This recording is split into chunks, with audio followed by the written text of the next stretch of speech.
talked boxing yesterday, and right after I did that, the UFC decided they wanted to drop bangers back to back to back. After almost 3 years of just, anticipation, Jon Jones is making his heavyweight debut March 4th at UFC 285 against Cyril Gane. And it's actually for the heavyweight title, meaning that Francis Ngannou has vacated the belt. And he not just vacating the belt, the UFC actually letting him walk.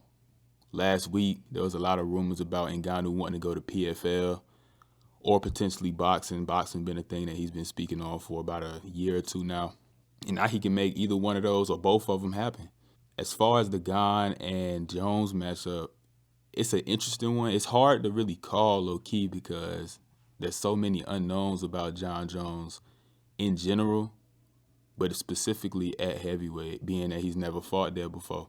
He ain't never had to fight somebody as big as Gane or as big as Stipe Miocic or guys like that. So how will potentially having to grapple with guys bigger than him affect him, if at all? Does he hit harder up there? Can he take heavyweight power? Can he hold those guys down? It's just none of that we don't know right now. But it's definitely a matchup that I'm excited for. Low-key tough for somebody like Curtis Blades because he done got skipped over again, but can't really be surprised. Jon Jones is one of the greats, and he's a big draw, especially being that he ain't fought in years, so everybody going to be tuned in to see what's up with him. Early prediction, like I said, it's a lot of questions going for Jones, but after watching Francis Ngannou win a fight versus Cyril Gane behind wrestling, it's kind of hard to see him beat somebody like Jon Jones or somebody like Curtis Blades even.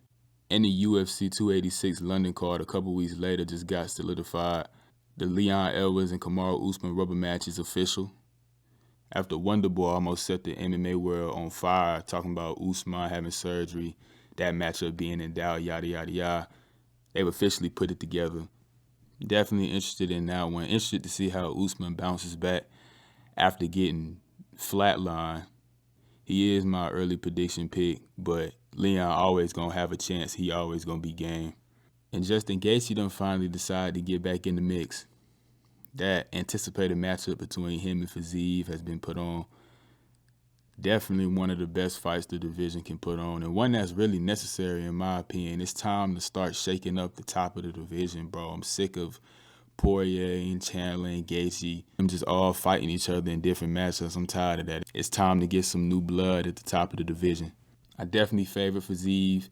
I think he's the more technical striker. He's not as powerful as Gacy, but Gacy definitely going to be there to be hit, and I think Fiziev would be able to do some good damage to him. And in the event Gacy decides to wrestle, which he probably won't, but if he does, we can at least get more of an idea of what Fiziev's takedown defense actually is.